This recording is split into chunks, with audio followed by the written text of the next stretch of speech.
আসসালামু আলাইকুম গাইস, আজকে আমি এসেছি আমাদের ভাই রাকেশের গায়ে হলুদের অনুষ্ঠানে।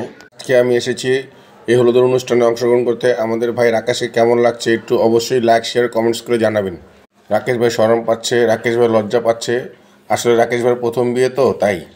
এখানে আসলে অনেক মানুষ রয়েছে, সব দেখানো সম্ভব হচ্ছে না।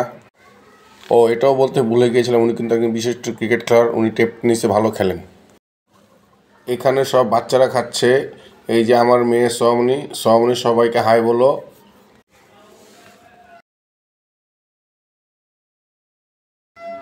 এই যে সাফিয়া, সাফিয়া সবাইকে হাই বলো।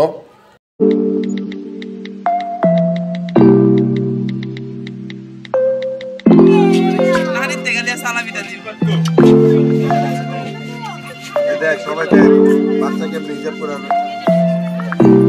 রাখে। হ্যাঁ দেখেছি ভাইয়া, আপনি একটু টাকা মামার সাথে মামা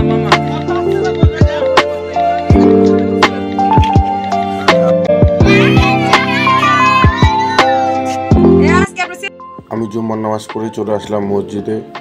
আমি আমার ছোট মেয়ে। মসজিদটা খুবই সুন্দর ছিল। এই যে দেখুন মসজিদটা কারুকাজ ছিল, কাঠের কারুকাজ ছিল, উপরের দিকে আরবি লেখা ছিল, খুব সুন্দর লাগছিল, লাইট ছিল, অনেক ভালো লাগছিল আমার। ঠিক আছে, মসজিদটা এত কারুকাজ ছিল যে বলার মতো ভাষা ছিল না। মসজিদে যেহেতু বিয়ের অনুষ্ঠানটা হচ্ছে তাই আমরা সকলে মসজিদে চলে আসলাম। যে সবাই বসে রয়েছে, হুজুর এসছে, হুজুরের সাথে কথা বলছে, হুজুর কিছু আলোচনা করেছিল, সুন্নতি আলোচনা। তো আমরা এর ভিতরে সবাই যার যার মতো প্রস্তুতি নিলাম। আরও কিছু লোক আসার কথা ছিল, সকলে আসেনি। তো এই ঝালর বাতিটা আমাকে অনেক সুন্দর লেগেছিলো, অনেক ভালো লেগেছিলো ঝালর বাতিটা। আসলে মসজিদ এত সুন্দরতা ভাবার আসলে ছিল না, মানে কল্পনাই ছিল না। মানে সুন্দর হয় মসজিদ, সবসময় সুন্দর, কিন্তু এত সুন্দর বলার মতো ছিল না। এখন হুজুর যিনি বিয়ে পড়াবেন তিনি মেয়ের বাবার সাথে রাকেশের মোলাকাত করে দিলেন, মানে মোসাফা করিলেন এবং সব কিছু বুঝিয়ে দিচ্ছেন কীভাবে কী বলতে হবে না হবে, সব কিছু বলে দিচ্ছে। তো আমরা এদিকে সবাই বসে অপেক্ষা করছিলাম যে বিয়েটা কখন সম্পন্ন হয়। তো হুজুর সব কিছু বলছিলেন আর তার সাথে সুর মিললে সেগুলো বলছিলেন।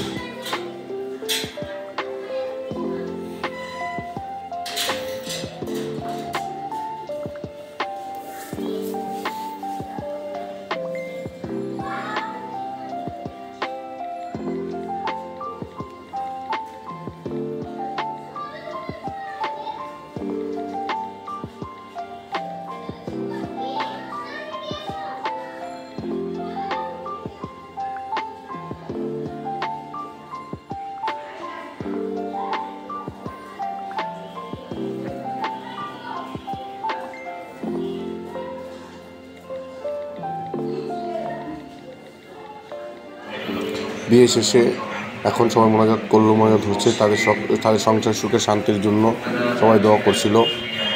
এখানে আসলে খুবই একটা পরিবেশ অন্যরকম ছিল, মানে আসলে ভাষায় বোঝাতে পারবো না এটা কী ধরনের পরিবেশ হয়, এত সুন্দর, এত মনোরম, এত ভালো।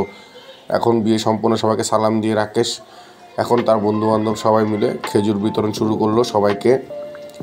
আর আপনাদের অনুষ্ঠানটা কেমন লাগলো অবশ্যই বলবেন। আমরা আসলে কিছু সংক্ষিপ্তভাবে ভিডিওটা করেছি, যতটুকু সম্ভব আমাদের পক্ষে ছিল আমরা করেছি। আর সব কিছু দেখানো সম্ভব হচ্ছে, ফ্যামিলিগত কিছু বিষয় থাকে, আসলে সেই বিষয়গুলো আমরা একটু বাদ দিয়ে তারপরে করেছিলাম।